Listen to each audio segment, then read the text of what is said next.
I just have a little bit left to cover with you guys. I wanted to just cut it at a good spot so I could go over the tempo metrics that I had. But last thing was we looked at the Mountain West Conference, and there's not much variance. And then we have a quick glance of this table here where we can see the exact numbers associated with them. So the next thing and the last thing is I wanted to look at tempo. So in the same way, does off like high-powered offense or really aggressive defense, does, one of those pull a little bit more weight in the tournament on these neutral courts, or um, is it just, everybody just plays their own game when they have the ball? I think that's really something to consider is how do these different style teams, is there one that sort of, dictates the other, or are they just, go at their own pace? So I have a tempo correlation output here, so you can select, the efficiency margin, or you can select offense or defense. And we notice here that adjusted offense has the highest correlation with adjusted tempo. While it isn't very high, there is um, there is some overlapping information you know encoded in there. So teams that play fast and go on runs, they're hard to stop. But same goes for tough defenses. If you can put the team into a scoring drought, you really help your chances of winning. Like a team like Alabama, it doesn't matter how many points you let up if you score 110 points in a game, right? Or if you're Iowa State or Houston, if you're only letting up 50 points, you don't have to score that many. That's just how the game works. So it's really cool how these different styles, go up against each other, and you never know the matchups you're going to see in the tournament, which makes it so exciting. And then the last thing I have here is a tempo plot. So it's very similar to what we had above, except here I didn't want to use the logos because um, some of these clusters in the middle get disguised because you can't see them all that well. So I decided to stick with the points here so you can really see the distribution. And I noticed that there's really not all that much of a trend in one way or another. We see, if we're looking at the efficiency margin, these top five, six, seven teams, well, they're all across the board in terms of tempo.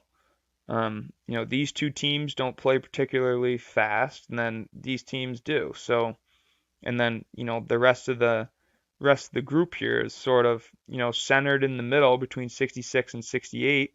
And we're seeing almost a normal distribution, which is, pretty much what we expect. Look at defense, same thing. We got teams that are varying in defensive efficiency, and they play all sorts of different speeds. There isn't a whole lot here, but it's something to think about when we're watching these games, when we're watching basketball, and trying to learn from it. So it's pretty cool to look at. And then actually the last thing I promise you guys, I did a little bit of a combination of the two, and so you can. I decided to include the logos here now because there's less points plotted here, so it makes it a little bit more viable to do in terms of not forsaking the analysis here. So um, and one thing that I had to do in these, because I didn't really touch on the code, is for these interactive plots, I have an if-else statement um, to assign the Y label, and then for the efficiency and conference, you just have them as variables in this function, and then once you get the user input, this interact manual requires you to press the button. So for figures that take a little bit longer to load, you can have the manual button, and it makes it a little bit easier on the computer. So, and for the user. So here we have the Big 12. Houston is just in another world, just in a whole other class. They play pretty slow compared to the other Big 12 teams, and their efficiency margin is through the roof. Then if you want to look at, just defense, same thing. These teams play all sorts of different speeds, but Houston's really just crazy. I think they're one of my I love Houston, I love Iowa State, but as I said earlier, I put a lot of emphasis on defense.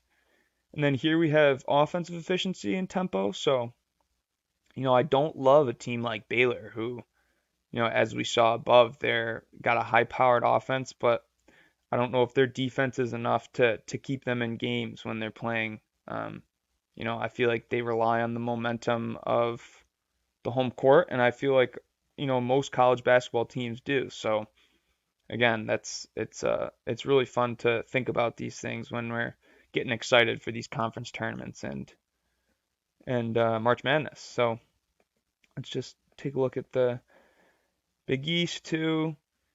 It's pretty cool to play around with, but I think you guys get the point. Here we got the Lobos play at light speed, and they've got one of the best offenses in the Mountain West. So it's pretty cool to think about. And then what do you know? UNLV, not a very high-powered offense, and they play slow. So these are, it's a tale of two different teams right here. But sometimes sometimes a slow team can conquer a fast team, or a fast team can conquer a slow team. So it's just really neat. And I'm excited that this worked out, and I'm excited to share this with you guys, and then friends and family, so that they can get some background knowledge or some intuition going into the conference tournaments in March Madness. But that's all I got for you guys. Thanks for listening. I hope you guys enjoyed it. Feel free to check it out. I'm gonna post the GitHub link. Sorry, I went a little bit over on time. I got a little bit carried away. I wanted to make use of all these metrics and see what I could find. But anyway, thanks for listening. I'll catch you guys later. See ya.